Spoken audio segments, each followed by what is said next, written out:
बोले दीनबंधु भगवान की। जो अपनी जिब्या के द्वारा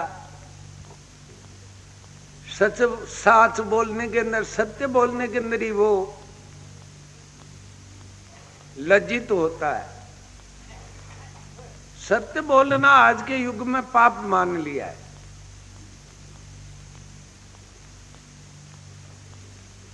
आज जिब्या के द्वारा महाप्रभु का नाम लेना, 18 घंटा विश्व में जीव जागृत रहता, मगर 5 मिनट भी परमात्मा के नाम को नहीं लेता। 18 घंटे में 5 मिनट कोई ज्यादा नहीं। तो आपने कहा अभी तो महाप्रभु की देन मनुष्य शरीर में रात दिन के श्वास 600 और 21,000 श्वास है, मगर इसमें 5 मिनट भी नहीं निकाल पाते।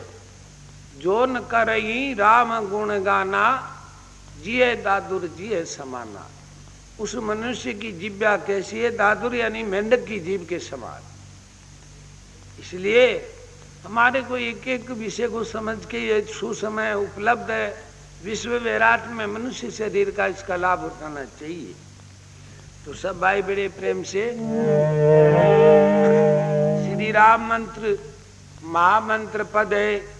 आदिनाथ शंकर भगवान के श्री मुख से इस मंत्र की भी उत्पत्ति हुई है।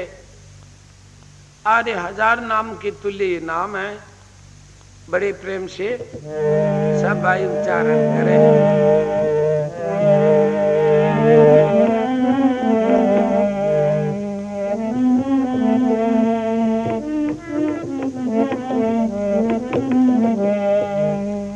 श्री राम जय राम, जय जय राम। श्री राम जय राम, जय जय राम।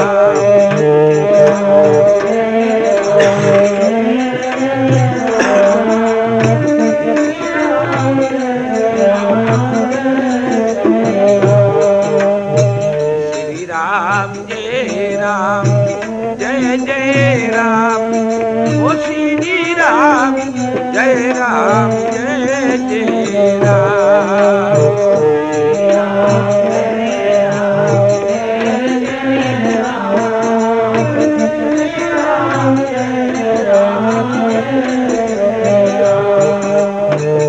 श्री राम जय राम, जय जय राम। ओ श्री राम जय राम, जय जय राम।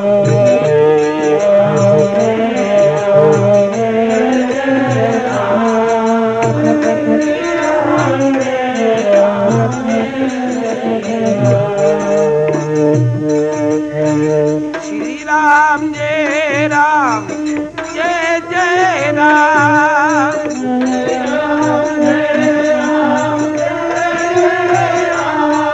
ओ श्री राम जय राम, जय जय राम।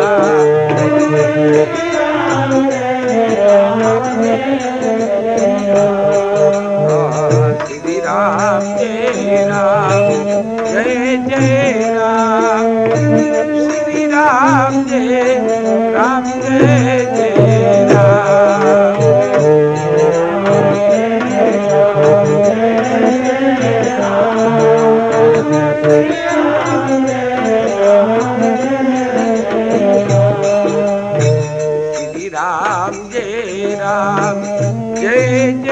जय राम, श्री राम जय राम, जय जय राम।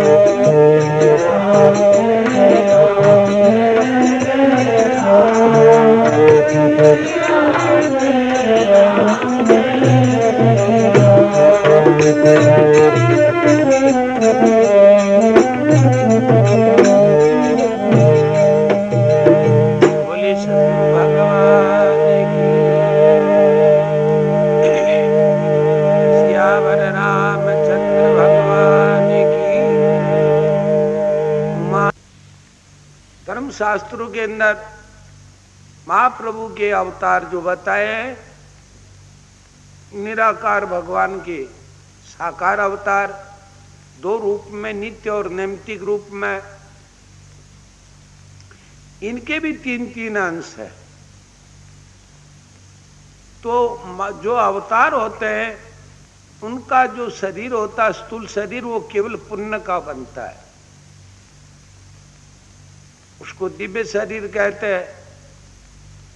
और ये जो मनुष्य कोटि का शरीर है, ये पाप पुण्य दोनों कर्मों का मिश्रित पंचभौतिक शरीर बनता है। इसीलिए हमारे जितने भी जो अवतार होते, संत अवतार, वो दिव्य ज्योति स्वरूपी उनका जो है शरीर रहता है। ऐसे जो हमारे गोस्वामी जी का आज के 500 वर्ष पहले इस हमारे पवित्र भारत भूभाग में अवतार हुआ था, और आज भी आपके शब्दों में वो ज्योति है जो श्रद्धालु जिज्ञासु जन आपके शब्दों को श्रद्धा पूर्वक जो अंत्यकरण में ले लेते हैं, तो अवश्य जो है उसको लाभ प्राप्त होता है। देखिए, भगवान श्री राम, आपकी भक्ति में क्या शक्ति है। माता शिवरी वो बाल्यकाल के अंदर उसका संबंध करने के लिए मेहमान आए थे। आपकी स्वजाति के उस दिन माता शिवरी के माता पिता ने क्या किया, जंगल में से जानवर मार के लाए। जब वो जंगल में से जानवर मार के लाए, तो इसके कुछ पहले जन्म के संस्कार थे। बाल अवस्था होते हुए भी माता शिवरी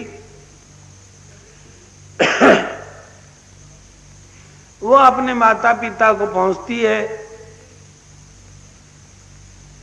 कि ये आज ये जानवर मार के क्यों लाए।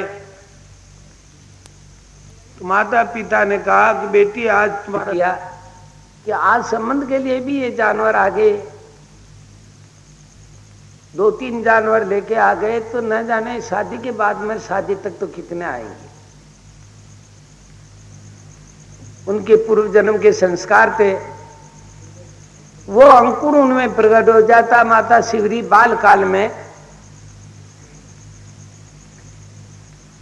रात्रि के समय में वो अपने वह कुटिया से निकल जाती है, अपने मकान से, और निकलते क्या करती है, वो दौड़ती है। दौड़ती है जंगल के अंदर। जो ही प्रकाश सूर्य उदय होने का समय आता है, वो एक पेड़ के ऊपर चढ़ जाती, और उसको ये भय था कि मेरे पीछे से जो है मेरे माता पिता मुझे पकड़ने के लिए आ जाएंगे। और वापिस दिन अस्त होते ही फिर वो चलने लगती, दौड़ने लगती। जो दिन जहां तक उदय रही हो वहां तक दौड़ती। वही सूर्य उदय होने के बाद में पेड़ पे चढ़ जाती। दिन को जो फल फ्रूट जो पेड़ों के नीचे गिरे हुए थे, उससे वो अपने जो है उधर पूर्ति करती थी। ऐसे चलते चलते वो लगभग 33 दिन तक दौड़ी। ये जो है इतिहासों का प्रमाण है। दौड़ते दौड़ते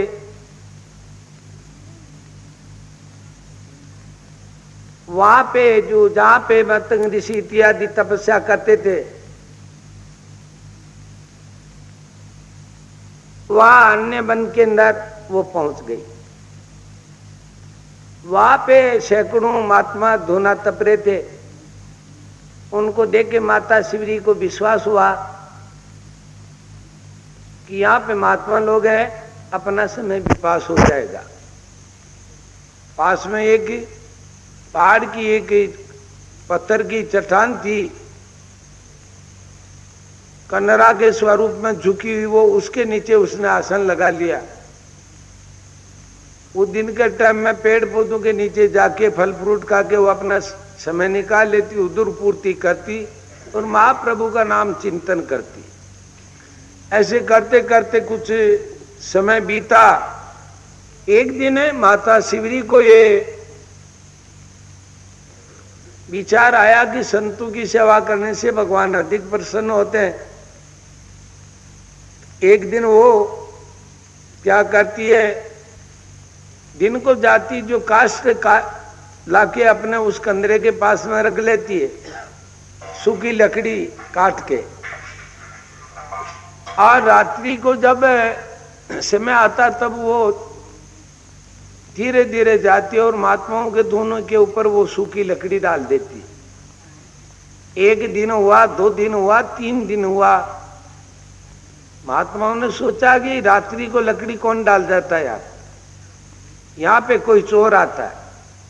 सब इकट्ठे हुए और उन्होंने मीटिंग की कि आज चोर को पकड़ना कौन आता है। महाराज क्या होता है, उस दिन महात्मा लोग सो तो गए मगर निंद्रा नहीं निकाली। आखिरी में क्या होता है, वो रात्रि के वही समय के अंदर अपना समय आया। उस वक्त में माता शिवरी वो काष्ठ लेके जाती है और जो ही वो धोने के ऊपर डालने लगी, उसी वक्त में एकदम महात्मा लोग जो है आवाज लगाते, गुरुजी पकड़ लिया, चोर को पकड़ लिया, दौड़ो पकड़ लिया, दौड़ो पकड़ लिया। माता शिवरी घबरा जाती और बेहोश होकर उसी जगह गिर जाती कि आज तो मार देंगे। तो उनके गुरुजी थे मतंग ऋषि, वो दौड़ के आए और उन महात्माओं को कहा कि भैया इसको छूना मत और कोई इसके देना मत। जब वो माता शिवरी की बेहोशी दूर हुई, वो घबराती है, तो मतंग ऋषि कहते हैं कि बेटी तू घबरा मत, तू ये काम क्यों करती है।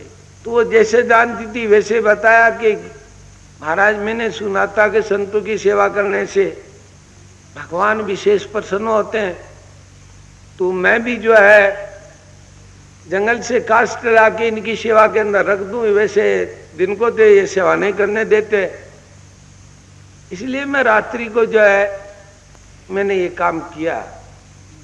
2-3 रोज हुए मुझे करते। तो मतंग ऋषि ने कहा कि बेटी ऐसा करो, कल से रात्रि को काष्ठ नहीं लावे और दिन के अंदर इलाके डाल दे, क्योंकि रात्रि को बहुत जहरीले जानवर रहते हैं, जंतु रहते हैं और हिंसक पशु भी रहते हैं। अगर तेरे को तकलीफ दे दे तो फिर वो पाप हमारी तरफ आ जाता है, इसलिए तुझे सेवा करनी तो दिन को ही करे। इतने में तो वो सब जितने ऋषि थे वो बोल गए कि महाराज ये हमें बर्दाश्त नहीं, हमने घर की स्त्रियों को छोड़ा है और फिर यहाँ की क्या इन स्त्रियों को इसको रखें, हम तो ये चाहते नहीं। अगर आपका ऐसा जो अगर विचार है तो आप अलग कुटिया बना लें।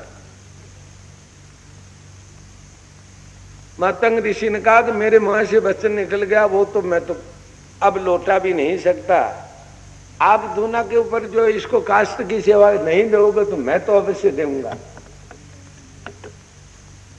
फिर वो गुरु जी के पास में वो रहती थी, गुरु जी की सेवा करती और वो आपके जो है चिंतन मनन इत्यादि में वो साथ देती थी। जब गुरु जी का शरीर छूटने का समय आया था, उस वक्त में गुरु जी ने कहा कि बेटा अब मेरी परलोक यात्रा होगी, मैं शरीर छोड़ूंगा। तो वो एकदम रोती है, चिल्लाती है, गुरु जी से कहती है कि गुरु जी मेरा क्या हाल होगा, मैं भी आपके साथ शरीर को छोड़ूंगी। तो गुरु जी ने कहा बेटा तू मेरे साथ में शरीर को मत छोड़े, मेरे शरीर की तो अवधि आ चुकी है। इस वक्त में अयोध्या के अंदर जो है प्रभु परमात्मा का अवतार हो चुका है। पावन अयोध्या नगरी के अंदर और राजा दशरथ के घर के ऊपर वो कुछ समय के बाद, कुछ वर्षों के बाद इधर इस वन में आएंगे, तो अपने धुने और इस कुटिया पे आएंगे, तो फिर यहां पे उनका स्वागत कौन करेगा। इसलिए मेरा आदेश है कि तू शरीर को मत छोड़े, और मेरा तो निमित्त हो गया, अब सामने आ गया है, तो मेरा शरीर तो छूटेगा और मैं छोड़ूंगा। वो गुरुजी के वचन के ऊपर बड़ी भारी उसकी श्रद्धा और विश्वास था। एकदम वो माता शिवरी अपने अंत्यकरण को मजबूत कर लेती है और आपके अंत्यकरण को उसी वक्त में जो अयोध्या की तरफ दौड़ा देती है कि भगवान आएंगे। गुरुजी का शरीर छूट जाता है, फिर बाद में वो अकेली रहती है, तो दिन को जंगल में जाती है, फल फ्रूट खाती है, अच्छे फल फ्रूट हो उनको वो अपने साथ लेके आती कि किसी वक्त में आ सकते हैं। जब भगवान को वनवास हुआ था तो ऋषियों में जो चर्चा चली, तो माता शिवरी के कानों में भी वो चर्चा पहुंच गई। तो उसका त्राटक लगाया था कि भगवान कब आएंगे, कब मेरी ये जो है मुझे लाभ प्राप्त होगा उनके दर्शनों का, मैं पतित हूं, मुझे वो कब पावन करेंगे। ऐसा जो था उसका स्नेह था। इधर एक रोज क्या हुआ और भी माता शिवरी का मन डोल उठा। उसने विचार किया कि महात्माओं की सेवा करने से भगवान अधिक प्रसन्न होते हैं, पाप दूर होते हैं। तो वो रात्रि को क्या करती है, जो महात्मा लोग स्नान करने के लिए जाते थे कुंड के अंदर, वो रास्ते के अंदर वो साफ सफाई करती है कि महात्माओं के पैरों में कांटा नहीं लगे और कंकर नहीं लगे। तो हमेशा वो रात्रि को ये काम करती थी। एक दिन ऐसा हुआ, एक कोई महात्मा, आपको समय का ख्याल नहीं रहा, वो जल्दी स्नान करने के लिए कुंड में पहुंच गए। माता शिवरी की जब निंद्रा टूटी और वो अब जाती है और अपने वल्कल्य वस्त्रों के द्वारा उस मार्ग को साफ करती है। उस वक्त में महात्मा स्नान करके वापस लौट जाते हैं। रात्रि गहन अंधियारी थी, माता शिवरी को तो ध्यान रहा नहीं और महात्मा जी को जो चिंता ही नहीं थी हमेशा में कोई रास्ते में मिलने की, वो निसंग आ रहे थे ध्यान के अंदर, एकदम माता शिवरी से टकरा जाते। टकराने के बाद में माता शिवरी को भी होश आ जाता कि महात्मा किधर से आए, तो वो घबरा जाती है। मैं छिप के काम करती हूं और आज महात्मा ने देख लिया मेरे साथ, क्या करेंगे, अब तो गुरुजी भी नहीं है मुझे छुड़ाने वाले, ये मारेंगे। तो वो घबरा जाती है। वो महात्मा क्या करते हैं, उसको गाली गलौज देते हैं और उल्टी सुल्टी बात बोल के और पत्थर या ढेला कोई हाथ में आया तो उस माता शिवरी के पत्थर ढेला की मार देते हैं। और उन महात्माओं को ये भ्रम हो गया कि ये अछूत जाति की है और अधम स्त्री है, इसने मुझे स्नान किए को छू लिया इसलिए मैं अपवित्र हो गया। वो पुनर्स्नान करने के लिए जाता कुंड के अंदर। जो ही महात्मा जी कुंड के अंदर पांव देते हैं और उस कुंड का पानी खून हो जाता है। महात्मा जी को ये सच्चा हो गया कि वास्तविक में मैं जो ये क्या अधम स्त्री है उसको छूने के अंदर ही जो है इतना दोष है जो पानी बिगड़ गया। वो वापिस लौटते हैं और लौट के सब महात्माओं को कहते भैया अपने वो कुंड का पानी तो खून के समान हो गया, अब दूसरा इधर जो है वो कुंड उस कुंड के न स्नान करे। ऐसे करके वो उधर स्नान करते हैं। माता शिवरी उस दिन से उस क्रिया को छोड़ देती है, महाप्रभु की लगन में लग जाती है। जब भगवान श्री राम जी वनवास को पधारते हैं तो वो ऋषि लोग आपस में चर्चा करते थे तो वो सुन लेती थी। उनकी चर्चा से उसको ये मालूम हो गया कि भगवान श्री राम लक्ष्मण माता जानकी जी के सहित वो वनवास में आ रहे हैं और ऋषि महात्माओं के धोने और आश्रम पे घूमते हुए आ रहे हैं। तो उसकी एकदम श्रद्धा बढ़ जाती है, बड़ी खुशी होती है। वो हमेशा अयोध्या की तरफ का रास्ता है उसको साफ करती और अच्छे अच्छे जो है फल फ्रूट सप्रेम ला के रख देती। फिर भी उसके मन के अंदर उमंग तो थी मगर उसकी श्रद्धा भी टूट जाती थी। वो ये कि भगवान आएंगे दूसरी महात्माओं के पास जाएंगे, मैं तो एक अधम स्त्री हूं, क्या मेरे द्वारे आएंगे। मगर फिर भी वो गुरु जी का वचन था, फिर श्रद्धा लाती है। फिर वो कितना उनका प्रेम था, साम प्राण रक्ति ईश्वरे, अनन्य भाव था उनका। ऐसे करके जब प्रभु परमात्मा भगवान श्री राम जी उन्हें महात्माओं के धोने से कुछ दूर रहे, उसके एक दिन पहले महात्माओं ने मीटिंग की कि भाई कल भगवान श्री राम आएंगे, उनका स्वागत करना है। कहाँ से करना, कैसे करना है, वो उन्होंने ये चर्चा की। तो उनकी चर्चा के अंदर उन्होंने निष्कर्ष निकाला कि जो कुछ दूरी के ऊपर वो पहाड़ी है, वहां पहाड़ी के ऊपर कल एक महात्मा को बिठा देंगे और उधर से भगवान आते जब दिख जाएंगे वो महात्मा इशारा कर देंगे, उस पहाड़ी के पास से जो है अपन भगवान का स्वागत करेंगे। माता शिवरी एकदम सुन गई, उसको बड़ा हार्दिक प्रेम उठा के कल तो भगवान आएंगे, मगर आएंगे मगर ये महात्मा लोग ही स्वागत करेंगे, वो तो उधर जाएंगे, मेरे भगवान आएंगे नहीं। फिर भी कभी प्रेम का आंसू आता है, कभी क्या होता है। ऐसे माता को भूख प्यास मिट गई बिल्कुल और भगवान के अंदर त्राटक लग गया।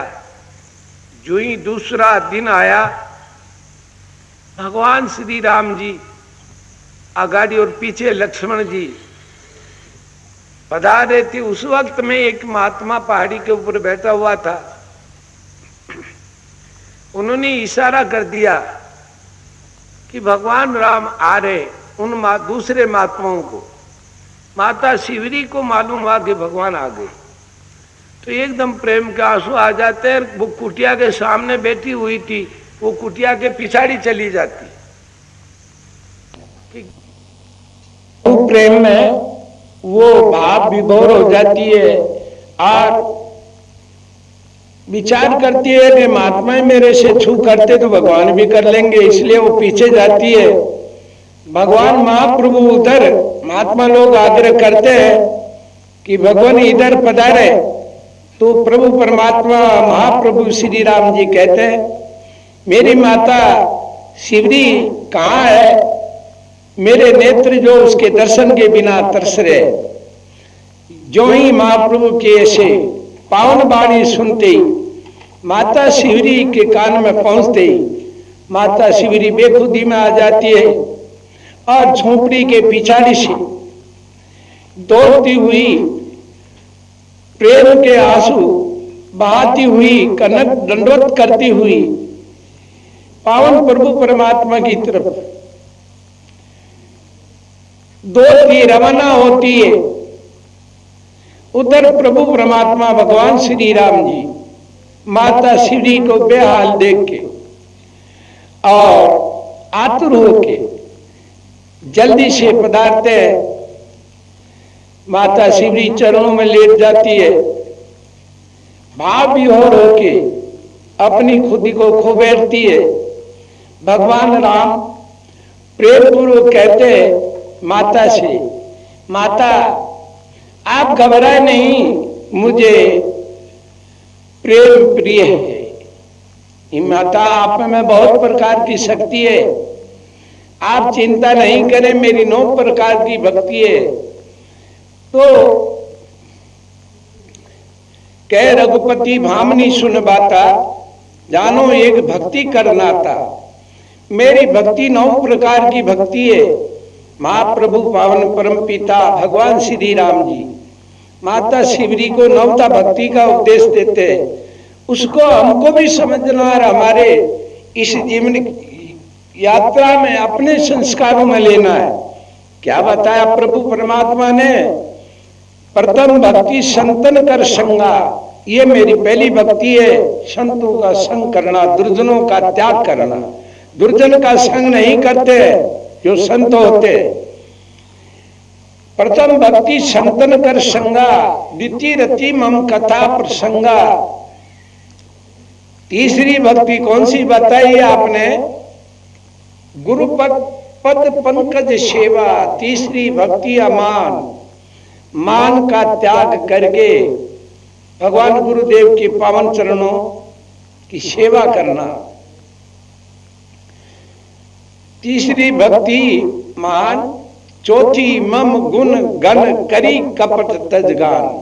कपट का त्याग करके फिर बाद में मेरे गुणानुवाद उच्चारण करे, ये मेरी चौथी भक्ति है। और 5वीं भक्ति बताई आपने, मंत्र जाप मम दृढ़ विश्वासा। पंचम भजन जो वेद प्रकाशा, जो वेद युक्त जो वाणी है, वेद मंत्र जो है स्वर के आकार में सह प्रेम उच्चारण करे। छठ दम शील वृत्ति बहु कर्मा, ये 6ठी भक्ति बताई। निरत निरंतर सज्जन धर्मा, जितने भी सज्जन पुरुष के जो धर्म है कर्म है उनको संस्कारों में लेना। 7वीं भक्ति बताई आपने, सप्तम सब जग मोह सम देखा, और मोह से अधिक संत कर लेखा। जो संत मिल जाए तो उसको मेरे से अधिक माने और सारे ब्रह्मांड को सिया राममय समझे। 8वीं भक्ति बतलाते, अष्टम यथा लाभ संतोषा, जो लाभ मिल जाए उसी में संतोष। पाप से धन नहीं कमाते हैं भगवान के भक्त होते, वो झूठ से और घूसबाजी से लक्ष्मी इकट्ठी नहीं करते। बताया यथा लाभ संतोषा, सपने वो ना देखे वो पर दोषा। 9वीं भक्ति बतलाते प्रभु परमात्मा, नवम सरल सब सन छलहीना, मम भरोसे जी हर कर दीना। ये मेरी 9 प्रकार की भक्ति है। ऐ माता आप घबराए नहीं, मुझे भक्ति ही प्रिय है। ऐसे करके माता को संतोष देते हैं। माता जो है वन फल देती है। आप फरमाते हैं मीठा लागे शिवरी थारा बोल, यही बोल माता देती कौशल्या, मगर इसमें स्वाद कुछ और। इन बोरों में कोई कोई मीठा जिसकी खांडी को। तुलसीदास प्रभु रुच रुच जी में दशरथ नवल किशोर, मीठा लागे शिवरी थारा हो। ऐसे करके प्रभु परमात्मा विदा होते हैं तो फिर वो संत लोग प्रार्थना करते हैं कि भगवान इधर धोने पे पधारे। प्रभु परमात्मा कहते महात्माओं ये आप ही का आदि धुना है, मतंग ऋषि का धुना वो आपका ही तो है। और विदा मांगते हैं तो महात्मा लोग कहते कि भगवान हमारे नाने का जो कुंड था उसमें खून हो गया, उसको वापिस आप पावन कीजिए। भगवान ने माता श्री को हुक्म देके उस जल को पावन किया। फिर बाद में पलारे माता ने उसी जगह शरीर का त्याग कर किया। भगवान ने अपने स्वयं के कर कमल द्वारा अंत्येष्टि क्रिया की। बोले भक्तवत्सल भगवान की जय। भक्ति में बहुत कुछ शक्ति है। बोले